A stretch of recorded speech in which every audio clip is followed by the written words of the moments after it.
tema de hoy es no se puede servir a dos señores.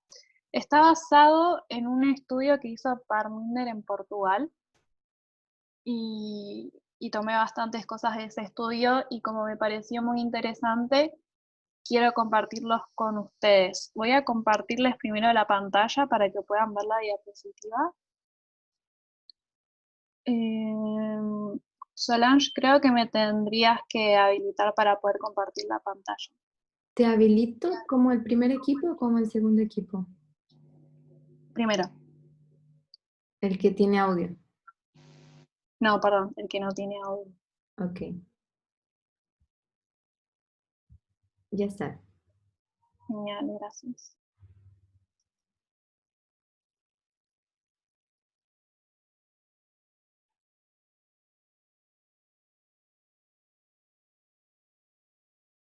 Bueno, como les dije, ¿pueden ver o todavía no? Sí, ya se ve, gracias. Genial. El título es No se puede servir a dos señores. Y esto está basado en Mateo 6:24. Antes de ir a ese versículo, me gustaría que podamos hacer como un repaso del contexto antes de llegar a Mateo 6:24. Para eso vamos a ir al capítulo 5. Yo les voy a ir comentando más o menos de qué trata. Mateo 5 ya lo conocemos bastante, porque Jesús habla de las bienaventuranzas y es el sermón del monte. También habla de ciertos puntos de la ley que se están malinterpretando porque porque los judíos, el pueblo judío, los líderes, solamente se estaban enfocando en el lado exterior de la ley. Y Jesús les quería mostrar el lado espiritual de la ley. Eso es a grandes rasgos en el capítulo 5. Después tenemos el capítulo 6 y los versículos previos al 24, que es nuestro punto central. Jesús habla de la forma correcta de dar las limosnas y la forma eficaz de orar. Y también les enseña el Padre Nuestro. En estos dos puntos de la limosna y orar, habla de la hipocresía que mostraban los judíos o los líderes judíos al mostrarse a los demás cuando daban limosnas o cuando oraban, como que se exhibían para que los vean. Y también esta misma forma lo hacían con el ayuno. Luego comienza a hablar de acumular tesoros en el cielo y no en la tierra, y antes del 24 hace una parábola de la lámpara de la lámpara con el cuerpo. Y también menciona el ojo. Dice que si el ojo está sano, tu cuerpo será iluminado. De lo contrario, estará en oscuridad. Y llegamos al versículo 24. ¿Alguien lo puede leer? Yo lo Leo. leo. Adelante. ¿Voy yo? Sí. Ninguno puede servir a dos señores, porque aborrecerá al uno y amará al otro, o estimará al uno y menospreciará al otro. No podéis servir a Dios y a las riquezas. Gracias. Entonces, relacionado con la parábola que hace Jesús de la lámpara, el cuerpo y el ojo, podemos ver que este versículo sigue como una estructura similar. ¿Por qué? Tu cuerpo no puede estar iluminado y en oscuridad al mismo tiempo. O tu ojo está sano o tu ojo está enfermo. La salud y la enfermedad son opuestos. Y acá el versículo dice, o amás a Dios o amás a Mamón, a riquezas, perdón. Mamón es en la King James, que ahora lo vamos a ver. ¿Por qué Jesús hace esta declaración? Si Jesús está hablando de esto, es porque efectivamente lo estaban haciendo, estaban profesando amar a Dios, pero estaban adorando a las riquezas. Estaban personificando a las riquezas, estaban haciendo de las riquezas un dios. Y como les dije, en Strong habla de Dios y Mamón. Y Mamón quiere decir que es G3126, es de origen caldeo y dice que es avaricia, riqueza figurativa y avaricia. ¿Qué es avaricia? Avaricia, si lo buscamos en el diccionario, es el afán o deseo de tener riquezas, bienes o posesiones con la intención de atesorarlas para uno mismo. Esto también lo podríamos relacionar con la codicia. Entonces Jesús específicamente en este versículo está hablando de la riqueza, que también lo podríamos ver con la codicia. Y dice que personificaban la riqueza y lo hacían un dios. El versículo habla de servicio, pero me gustaría que lo podamos pensar como adoración. Y me gustaría que podamos ver 3 citas sobre la adoración. ¿Alguien podría leer la cita que está en pantalla? Leo. Leo. ¿Lo leo? Sí. Bueno, La sabiduría infinita vio que esta manifestación señalada de la ira de Dios era necesaria para impedir que la joven iglesia se desmoralizara. El número de sus miembros aumentaba rápidamente. La iglesia se vería en peligro si en el rápido aumento de conversos se añadían hombres y mujeres que mientras profesaban servir a Dios, adoraban a Mamón. Este castigo testificó que los hombres no pueden engañar a Dios, que Él descubre el pecado oculto del corazón y que no puede ser burlado. Estaba destinado a ser para la iglesia una advertencia que la indujese a evitar la falsedad y la hipocresía y a precaverse contra el robar a Dios. muchas gracias. El contexto de esta cita, para que tengamos una idea, está hablando de Ananías y Zafira. ¿Se acuerdan qué había pasado con ellos? Brevemente, si alguno me puede decir. Sí, ellos habían prometido el dinero de la venta de un terreno, pero cuando recibieron el dinero no lo entregaron todo. Exacto, gracias, Solange. Exactamente eso, vendieron y no entregaron todo a los discípulos. Y luego sabemos que esto fue que la consecuencia de este acto fue que los dos murieran. Y esta pareja, que lo que me gustaría resaltar, que es lo mismo que menciona el versículo, dice, esta pareja decía servir a Dios, pero adoraban a Mamón en sus acciones. Lo que clamaban no era lo mismo que hacían, no eran consistentes.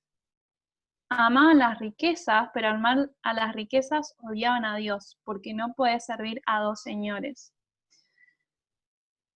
Vayamos a otra cita que también está en Hechos de los Apóstoles, si alguien la puede leer.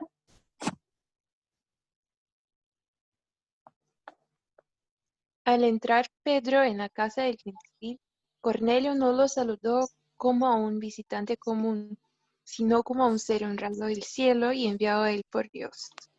El costumbre oriental postrarse ante un príncipe u otro alto dignatario y que los niños se inclinen ante sus padres. Pero Cornelio, embargado por la reverencia, el que Dios le había enviado para enseñarle, cayó en adoración a los pies del apóstol. Pedro se quedó horrorizado y levantó al centurión diciendo, levántate, yo mismo también soy hombre. Gracias. Entonces, acá obviamente está hablando de Cornelio. Dice que Cornelio trata a Pedro como un hombre honrado del cielo. Y también nos menciona que era una costumbre que se inclinaran ante un príncipe o alguien de la realeza. Pero Cornelio, cuando ve a Pedro, hace una reverencia diferente. ¿Por qué? Pedro pensó que era un dios, pero Pedro se resiste a esto. ¿Está bien lo que hizo Pedro? ¿Acaso no estamos aprendiendo que tenemos que adorar a las personas? ¿Qué piensan?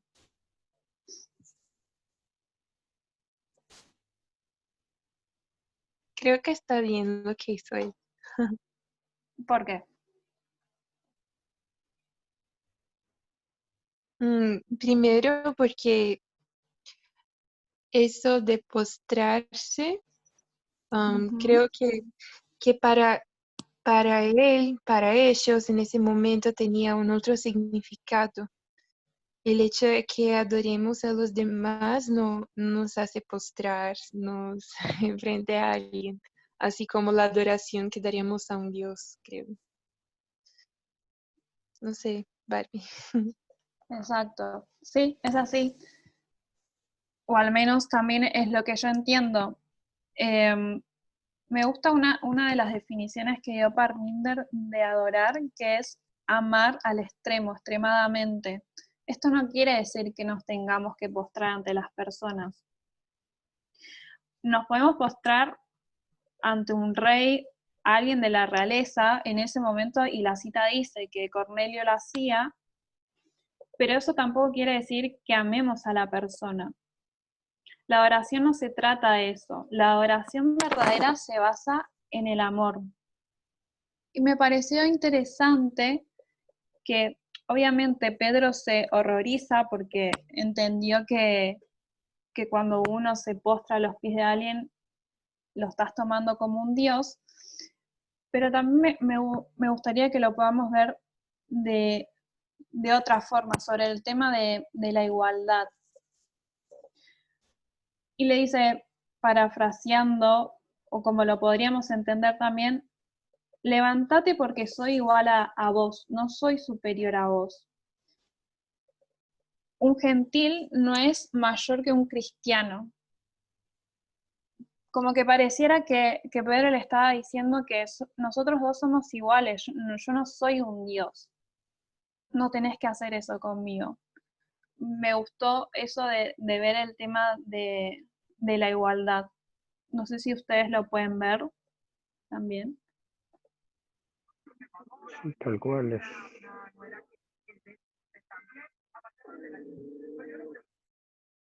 Sí, Barbie, muy bueno. Ok, gracias. La próxima cita.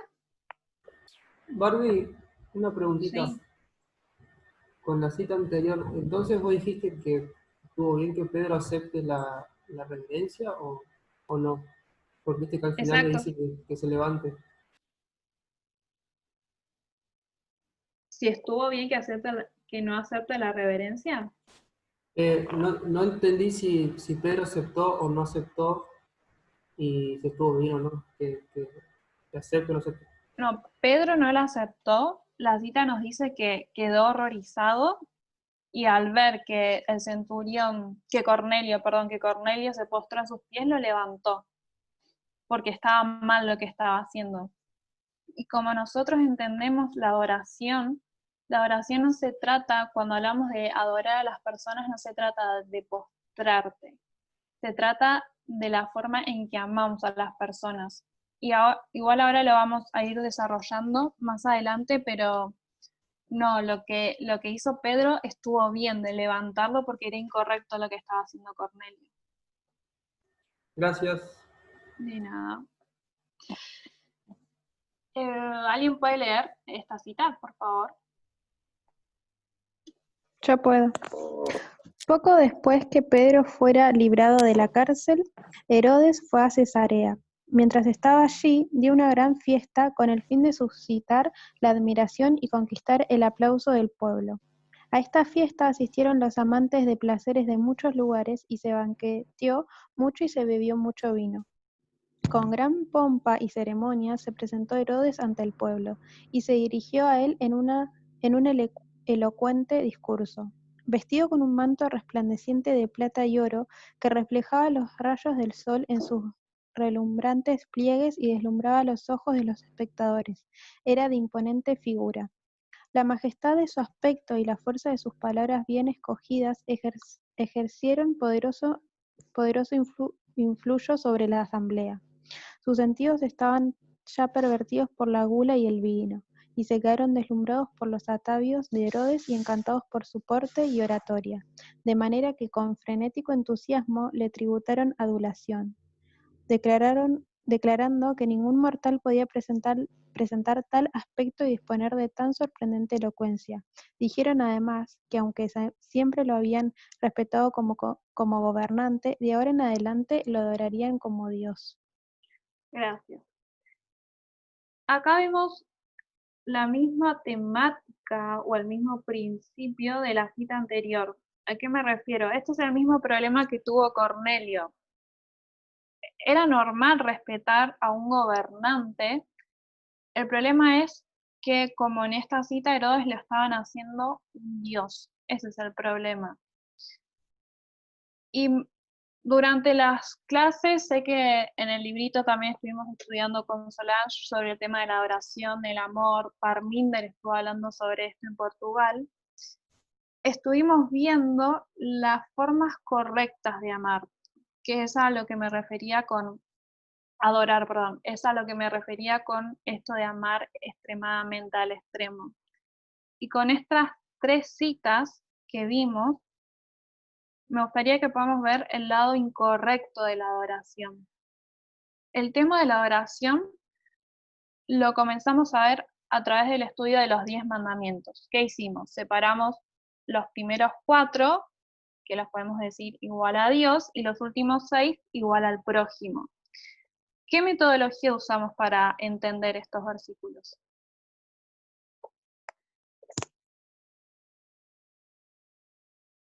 Para entender el estudio de los mandamientos. Natural espiritual. Sí, y más en general, ¿qué sería natural espiritual? ¿Parábola? Parábola, sí. Y vimos que es peligroso cuando ignoramos las parábolas. Decimos que adoramos a Dios, clamamos que adoramos a Dios, lo deseamos, pero al mismo tiempo ignoramos lo que visiblemente está alrededor nuestro. Y este no es un asunto menor y por eso se está estudiando. Y en muchas maneras no solo es un problema del movimiento, sino es un problema que también tiene la humanidad.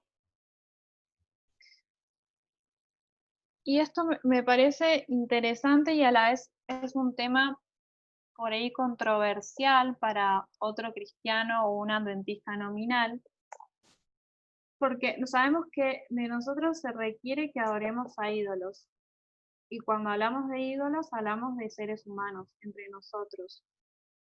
Y lo primero que nos pueden argumentar es, un hombre no es un ídolo. Pero podemos ir a Génesis 2.6, que dice, ¿alguien puede leer Génesis 2.6? Lo conocemos bien, o capaz alguien se lo acuerda de memoria.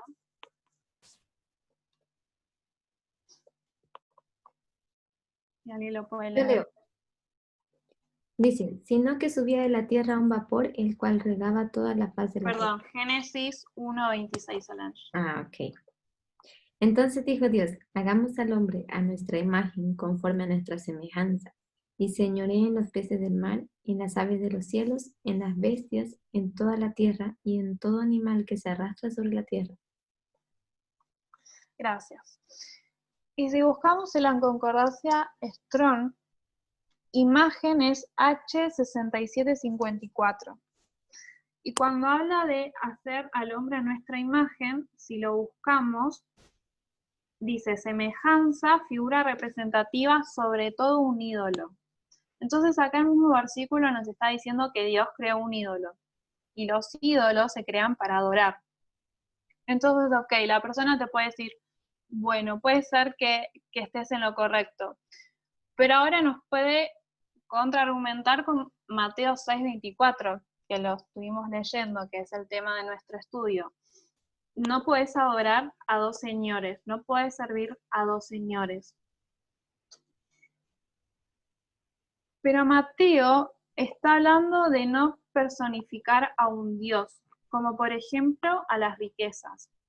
Y también dice, profesan amar a Dios y adoran a Mamón. Y me gustaría que podamos ver 2 opciones, o 2 elecciones. O amas a Dios o amas a Mamón. O también lo podemos ver como amas a Dios y odias a Mamón. Y me gustaría que lo podamos ver desde esta perspectiva. Amás a Dios y odias a Mamón. Amás a uno y aborreces al otro.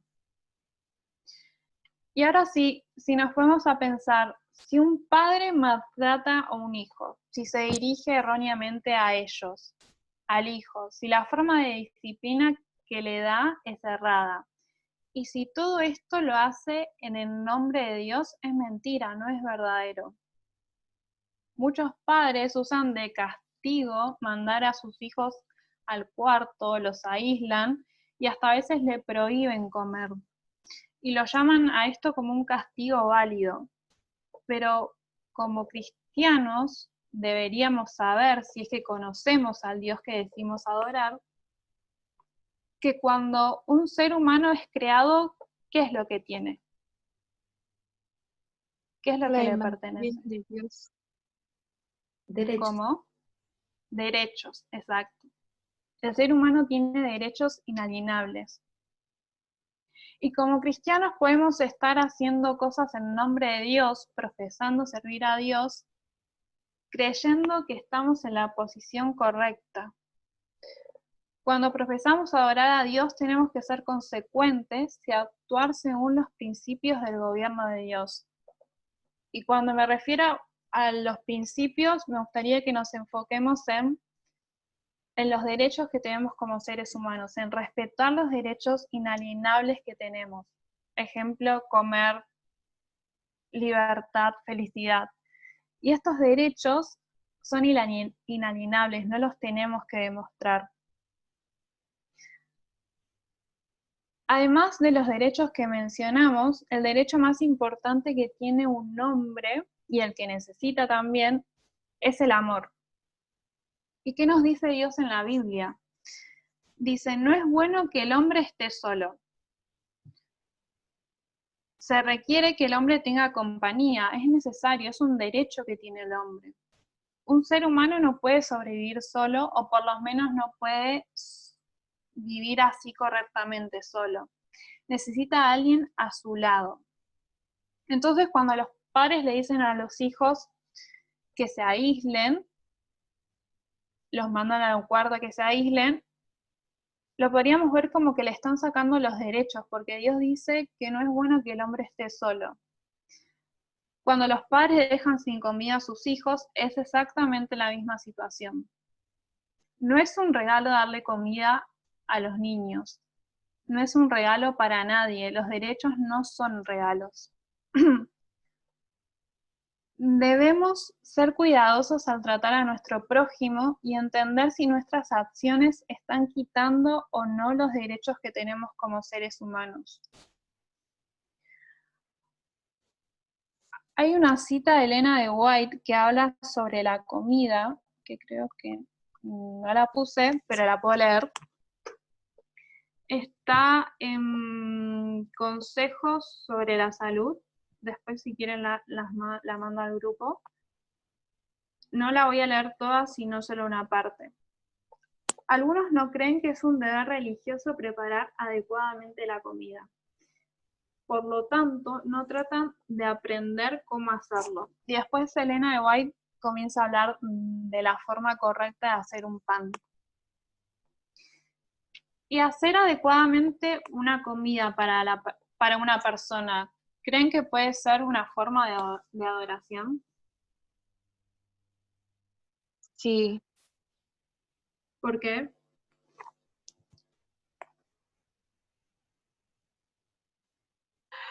porque demuestra cuidado en toda la preparación, el tiempo que vas a dedicar para preparar esa comida, la selección de ingredientes que le hagan bien a la persona y también la cuestión de la empatía, de que también es nuestra necesidad fisiológica que está siendo atendida en ese momento.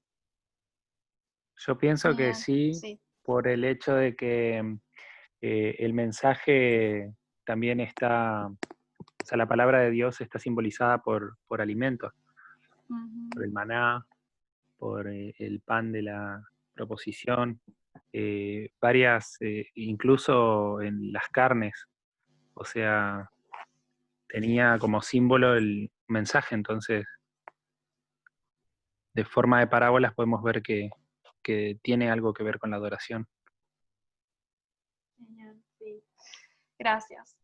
Y Y la sumado a lo- comida sí, también, la comida también nos trae placer, le estás agradando a la otra persona también. exacto. Le da felicidad a la persona.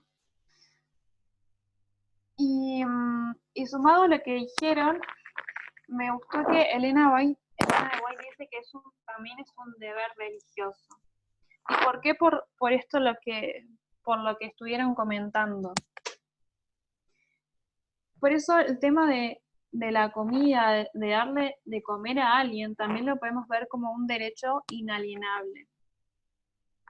Entonces, cuando los padres le sacan de comer a un niño, están cometiendo un pecado, un abuso, le están sacando sus derechos. Y ahora me gustaría que lo podamos trasladar a qué derechos piensan o que pensamos como adventistas, qué derecho piensa un adventista nominal, perdón, que se le va a sacar.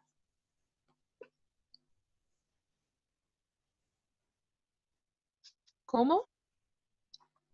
¿Qué derecho piensa un adventista nominal que se le va a sacar? Un tema que es comúnmente en el tiempo del fin, en que se basa el adventismo. Creo que Con Adorar el respecto a la ley sábado. dominical, día de la Exacto. adoración. La adoración a Dios. Por eso piensan que el asunto del domingo por el sábado es pecado, porque le está sacando su derecho de adorar a Dios de la forma que ellos decidan. Es un pecado, pero el pecado no es que se promueva una ley dominical, sino que se destruya el derecho de hacer las cosas. Entonces, ¿cómo puede ser que un cristiano que dice conocer a Dios castigue a un niño de una forma que es directamente en contra de la voluntad de Dios y encima dicen que lo hacen en nombre de Dios? Es una mentira que estas personas digan que conocen a Dios.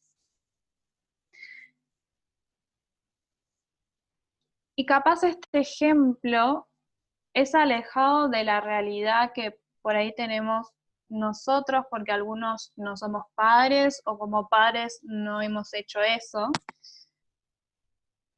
Pero creo que sería bueno pensar si en nuestro accionar, en la forma en que tratamos a las personas, nos dirigimos o simplemente hablamos de las personas, si cuando hacemos eso estamos adorando a Dios.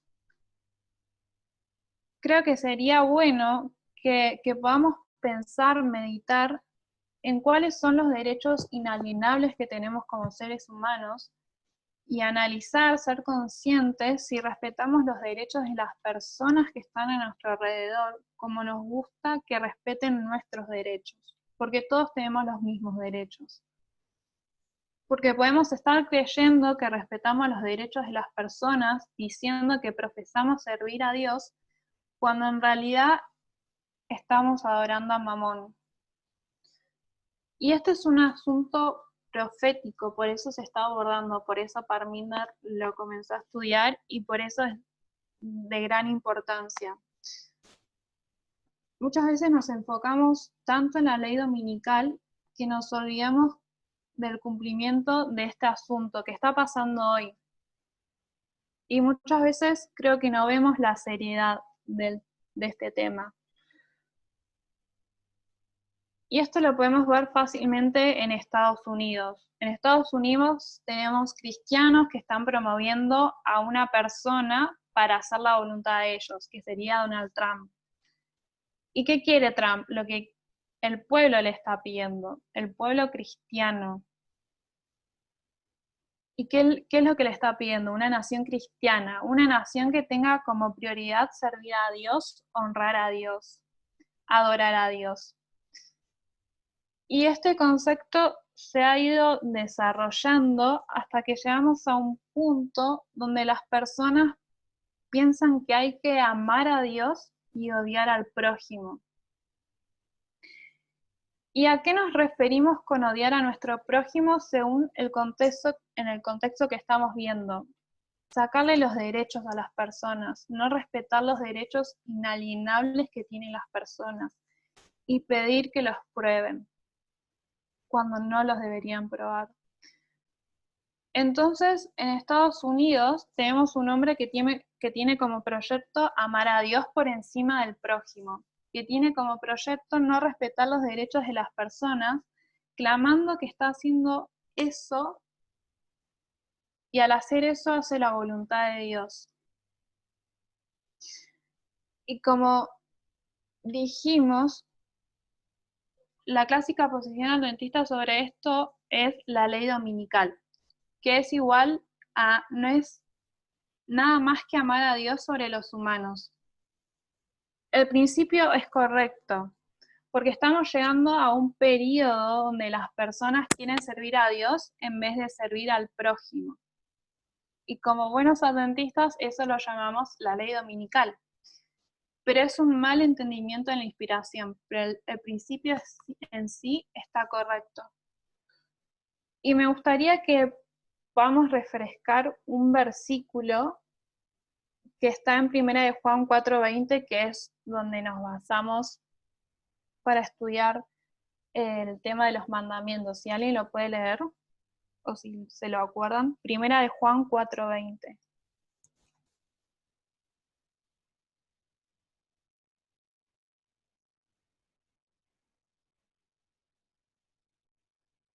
Leo. 1 de Juan 4:20. Sí. Perdón, estoy en 1 de Pedro.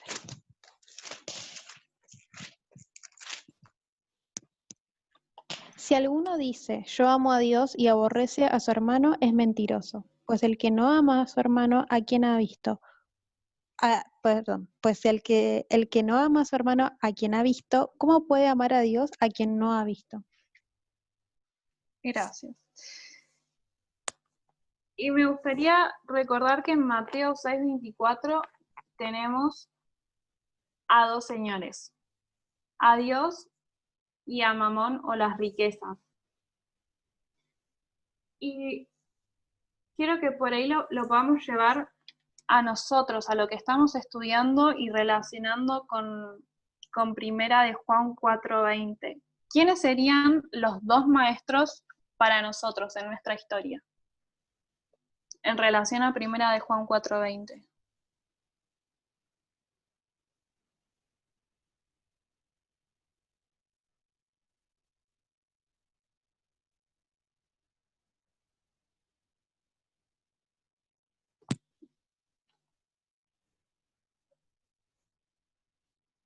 ¿Se entendió?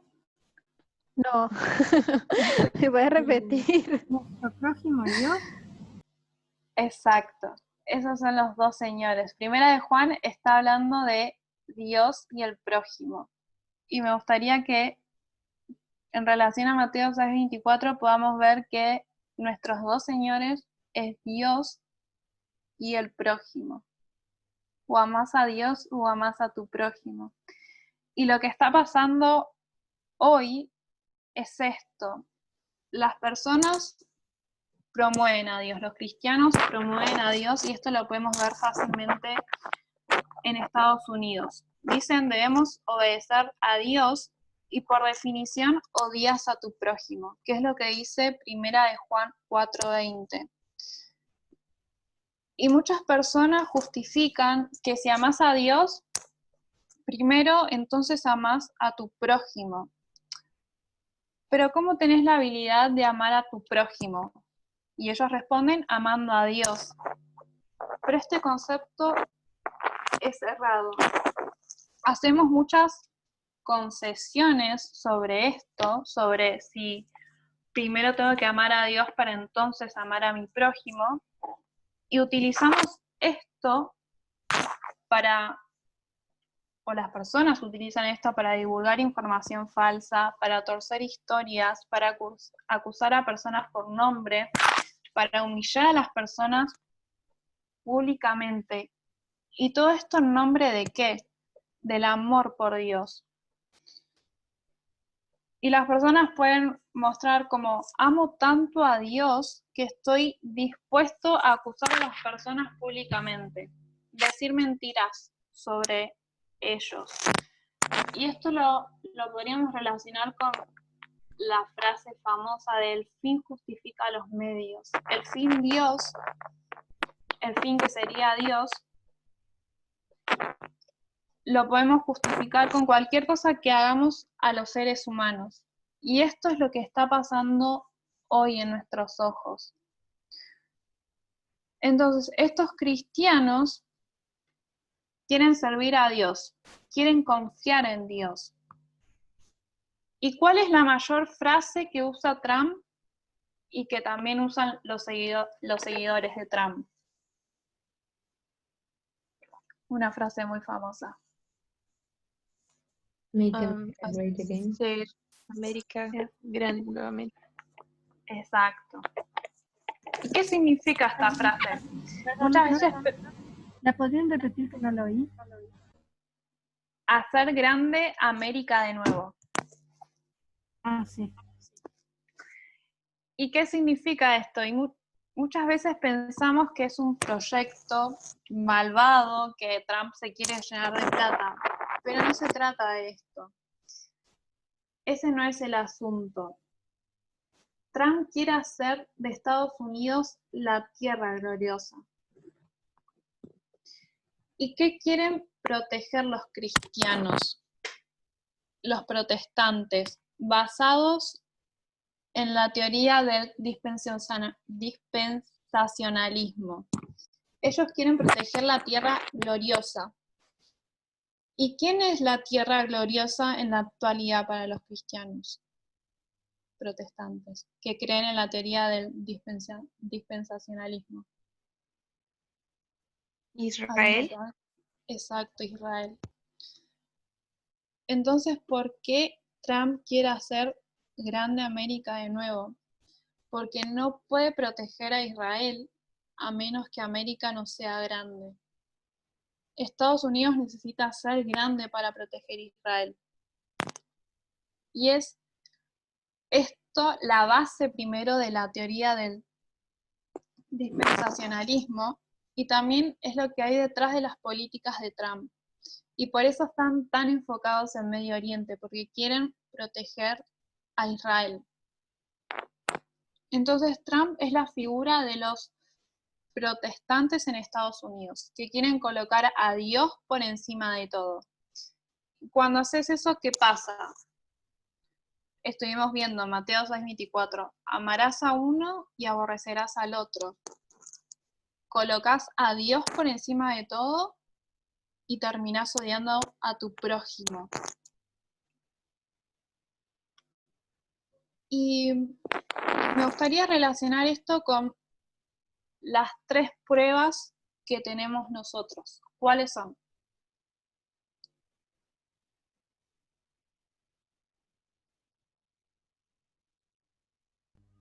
Homofobia, racismo y nacionalismo. Exacto. Y esto de poner a Dios por encima de todo y odiar a tu prójimo, este odio lo podemos ver en estas 3 cosas.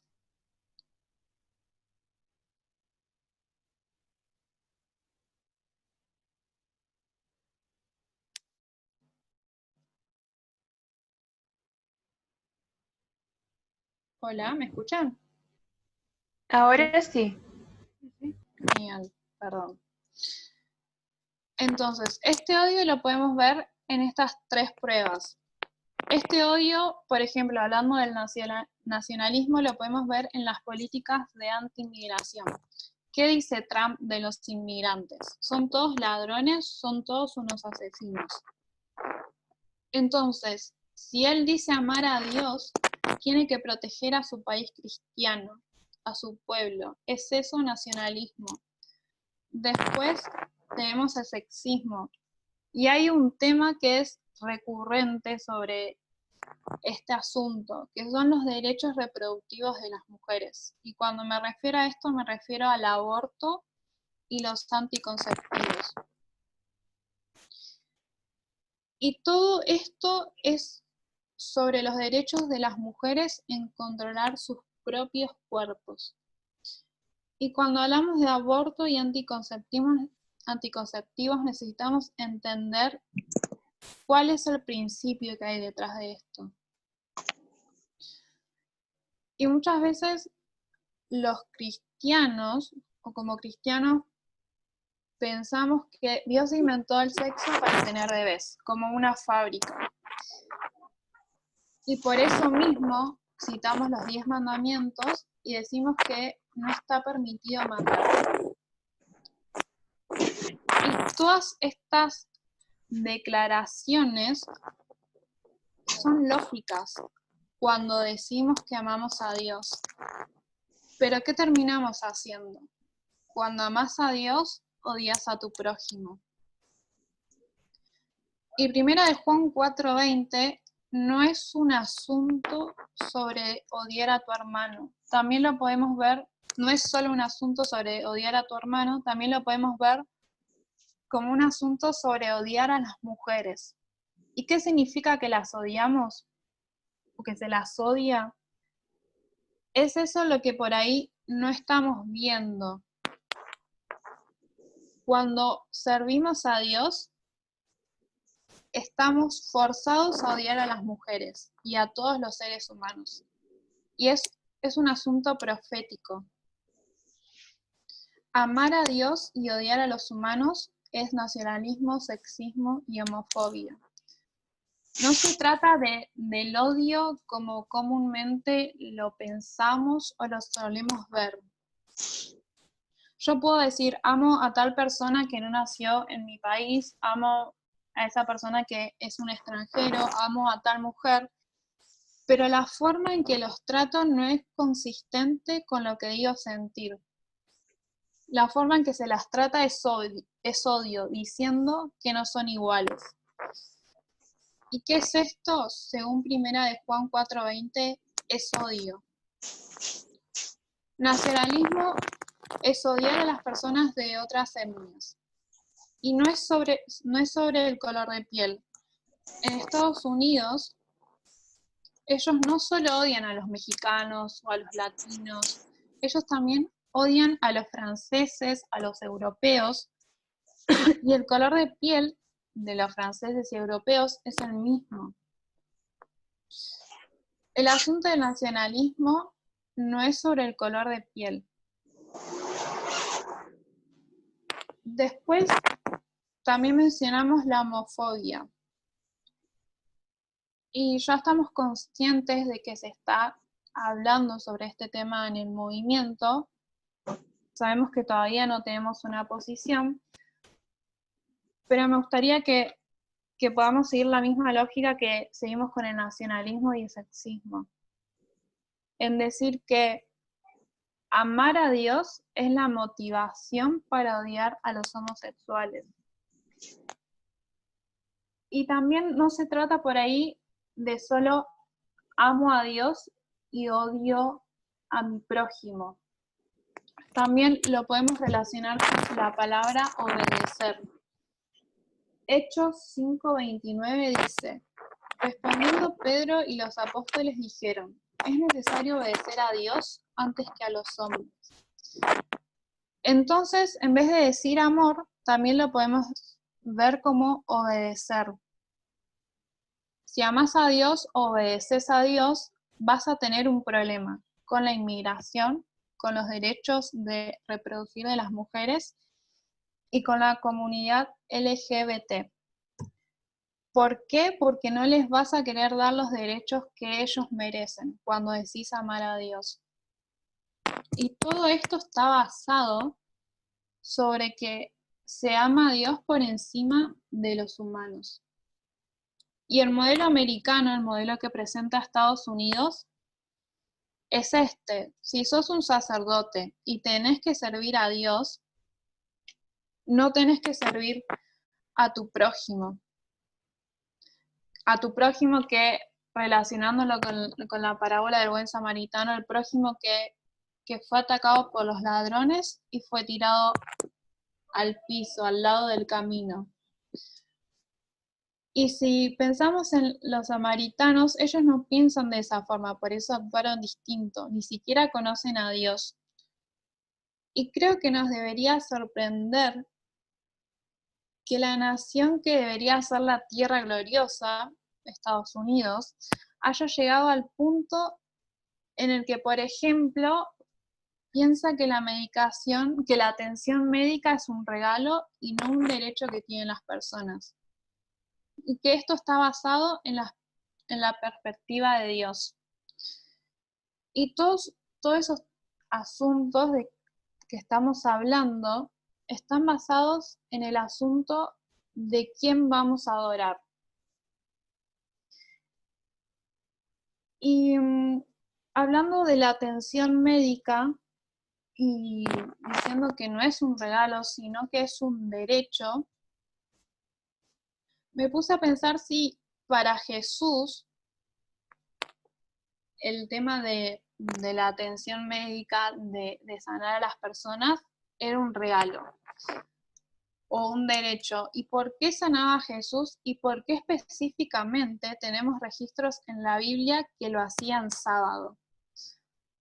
Y para eso me gustaría que podamos leer Lucas 14, 1 al 6. Si alguien lo puede leer, por favor.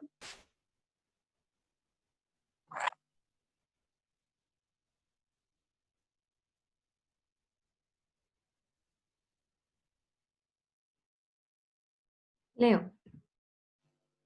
Aconteció un día de reposo que, habiendo entrado para comer en casa de un gobernante que era fariseo, estos le acechaban.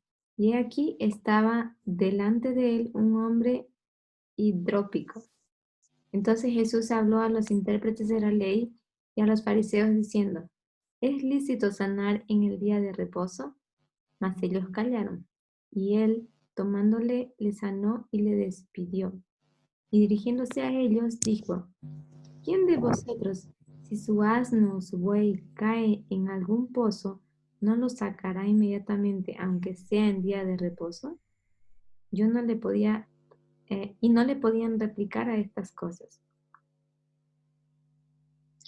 Gracias. Entonces, Lucas 14:1, vemos que Jesús va a comer a la casa de uno de los principales fariseos en sábado. Había un hombre hidrópico, obviamente un hombre que estaba enfermo. Y Jesús les pregunta a los doctores y a los fariseos si era lícito sanar en sábado. Sabemos que ellos creían que era un pecado que Jesús sanara a las personas, porque decían que no estaba cumpliendo la ley.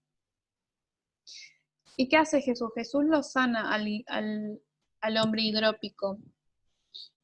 Y me puse a pensar, ¿qué le quería mostrar Jesús a los doctores y a los fariseos?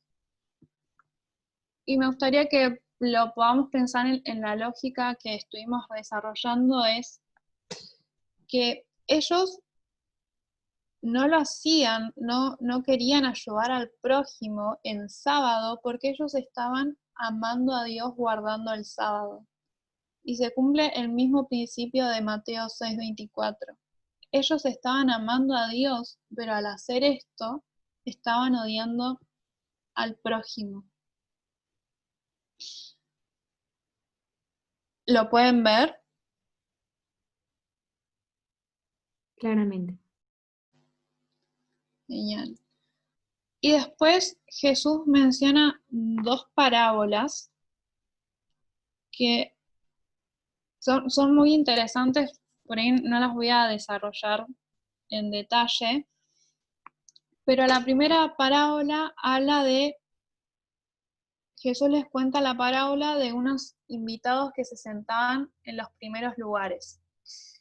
Y Jesús le dice, no se sienten en los primeros lugares cuando te inviten a una boda, porque puede haber otra persona más importante que vos y no sea que el que te invitó te diga que te vayas al último lugar y pases vergüenza por eso.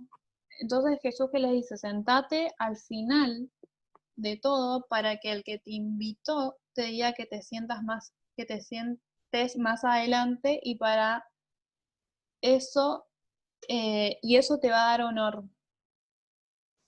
Y dice, porque el que se enaltece será humillado y el que se humilla será enaltecido. Y versículo 12 dice, le habla al principal fariseo, cuando ofrezcas una cena, no llames a tus amigos, hermanos, parientes o vecinos ricos para que ellos te den algo a cambio.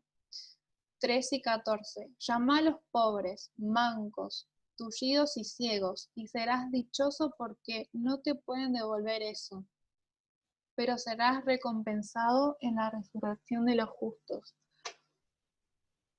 Y Jesús acá claramente les está diciendo que llamen a una cena a las personas pobres, los podríamos llamar hoy a las minorías, a los desfavorecidos, a los que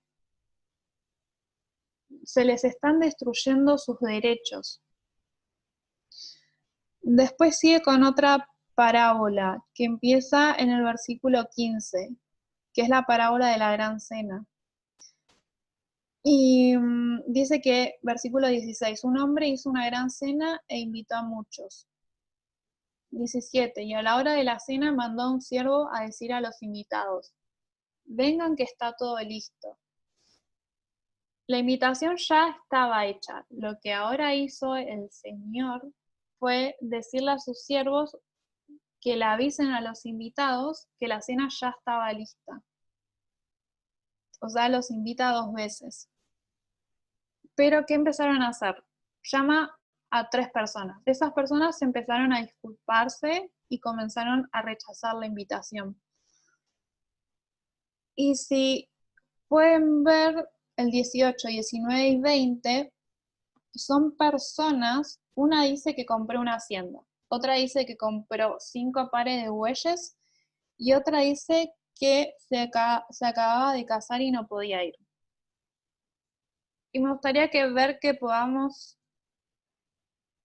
observar que estas personas eran personas con dinero, eran personas adineradas. Entonces el 21, vuelve el siervo, le cuenta a su señor, el señor se enoja y le dice que vaya a los pobres que están dentro de la ciudad.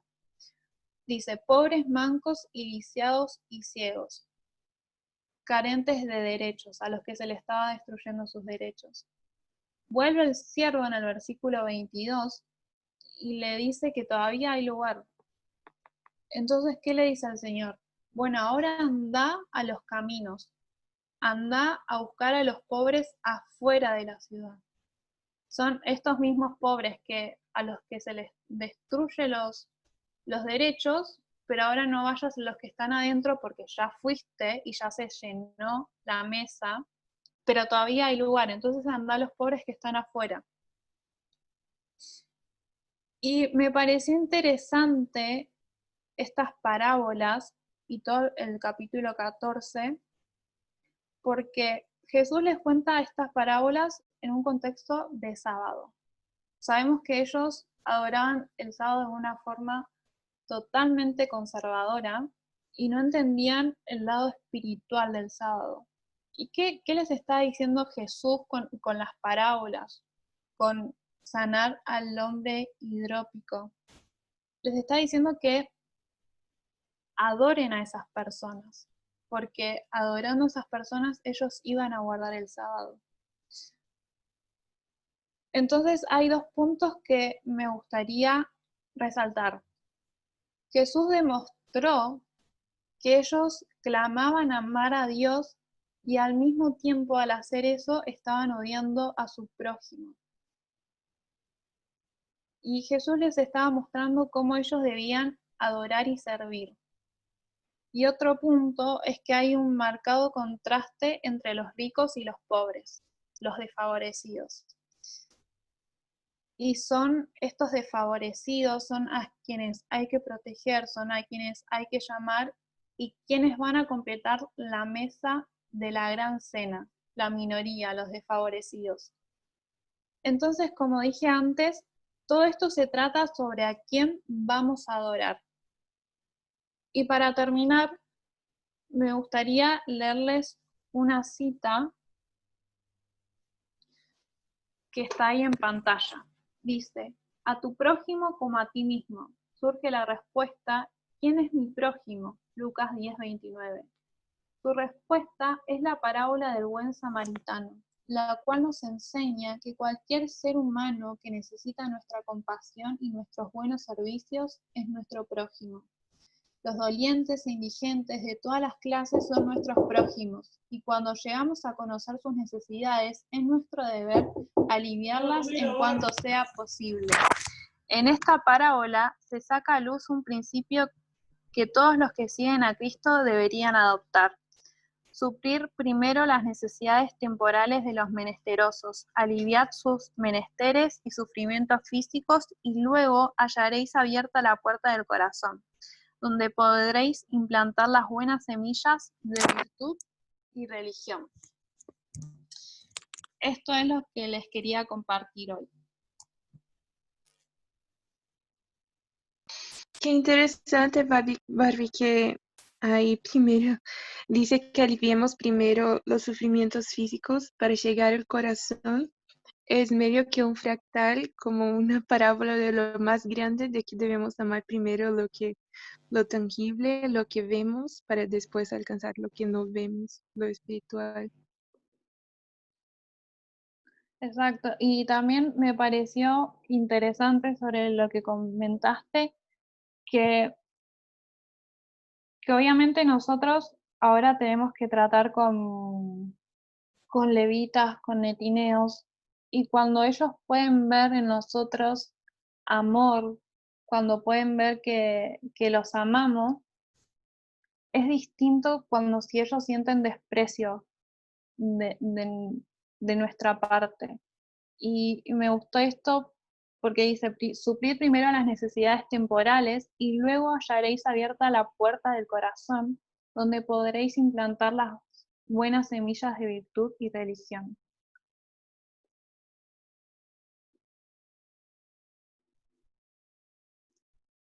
Sí, muy bueno.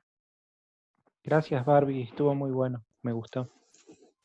Yo quería hacer una pequeña acotación que me parece que puede ayudar, porque en todo el estudio estuvimos hablando de, digamos, de la dicotomía entre amar a Dios y que si amábamos a Dios primero, entonces estábamos odiando a nuestro prójimo.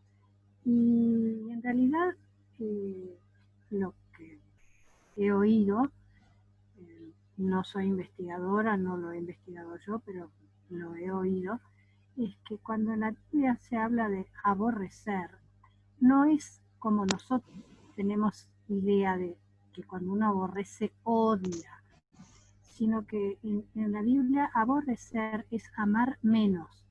Por eso Jesús le decía que no, el que amara a padre o madre más que a él, no era digno de él, y que tenía que aborrecer.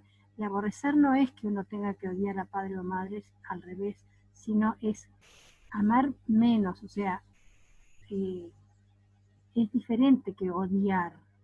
Entonces creo que se entendería mejor el proceso, no viéndolo como la dicotomía de amor-odio, sino de amor y un amor menor a las otras cosas. Claro, y cuando hablé de odiar, por eso creo que lo aclaré, no es la forma de odiar que comúnmente solemos pensar o que las personas hacen. Cuando hablaba en este contexto, en este estudio de odiar, me refería al hecho de no respetar los derechos que tienen las demás personas. Eso en este contexto es igual a odiar. No sé si por ahí me expliqué ahí mejor. Claro, claro. La cuestión es que la palabra genera una confusión, pero en ese sentido está perfecto. Es en ese sentido que quería que lo veamos hoy. Hola, hermana. Sí. Sí, tengo una pregunta. Como que ahí estoy construyendo un poco el contexto del tema de lo que pasa en la política, con lo que pasa en la iglesia, o separar iglesia y Estado. Usted mencionó el versículo de obedecer a Dios antes que a los hombres. ¿Cómo eso se aplicaría en un contexto político? ¿O no debe entrar ahí? ¿En qué sentido, perdón? Es como decir que hay una ley que va en contra de mis principios. Pero sabemos que no podemos mezclar nuestros pensamientos o nuestras creencias con el Estado. ¿Hasta qué punto llegaría eso? O sea, yo creo que siempre nos tenemos que mantener en la posición, y creo que también por eso estamos viendo todos estos temas de pensar en los derechos que tenemos como seres humanos, y que no se debe mezclar la religión, el cristianismo, por eso mismo con el Estado. No son temas que se deberían mezclar, porque están separados, porque como seres humanos tenemos derechos inalienables que por religión no se nos pueden sacar, basándote en una teoría religiosa o en el cristianismo. No sé si me expliqué bien o si alguno más quiere aportar algo.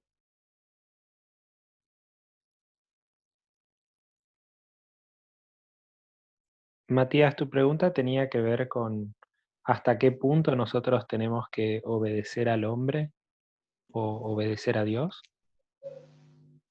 Exacto. Mira, nosotros solemos esconder detrás de nuestro amor a Dios un odio hacia las personas.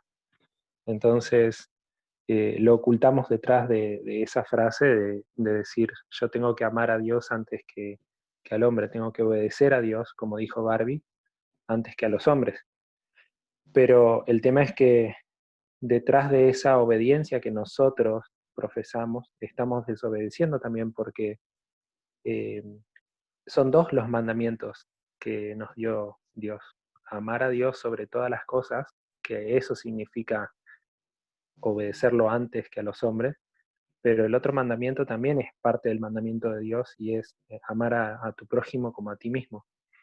Entonces, cada vez que nosotros amamos a Dios, entre comillas, pero aborrecemos a nuestro prójimo, en realidad no estamos obedeciendo a Dios. No sé si me expliqué. Yo me estaba imaginando que, disculpen, que tal vez Matías está pensando en una situación un poco más extrema que nadie de nosotros está experimentando. Un país tal vez o circunstancias políticas donde no se respetan las libertades de cada uno. Tenemos hermanos en Cuba, hay hermanos en China, tal vez de que no pueden, ¿no? Guardar lo que su conciencia les dice. No sé si se refiere a él, pero estaba pensando que también en esa dirección él estaba haciendo su pregunta. Me corrige, Matías. Sí, algo así es, como el extremo. Entonces, ¿qué hacemos, no? En ese caso. Bueno, creo que no está en este momento en discordia, seguir al mandamiento o a la ley divina con amar a prójimo. Eso ya no es en colisión en ese momento. Porque cuando el Estado me prohíbe reunirme con mis hermanos en la fe o guardar el sábado, cosas así, o guardar o orar, por ejemplo, ¿no? Entonces, creo que Elena White da algunos algunos ejemplos, algunos consejos. Y en ese momento sí, falta que tenemos que seguir a lo que Dios nos pide. Espera a nosotros. Pero eso es porque los derechos inalienables están siendo violados. Exactamente, ¿no? En ese caso, nos convertimos en luchadores por los derechos del ser humano. Claro, igual eso nunca nos va a llevar a lastimar a nuestro prójimo, sí a defender los derechos que, lógico, que forman parte de nosotros. Ok, gracias a todos.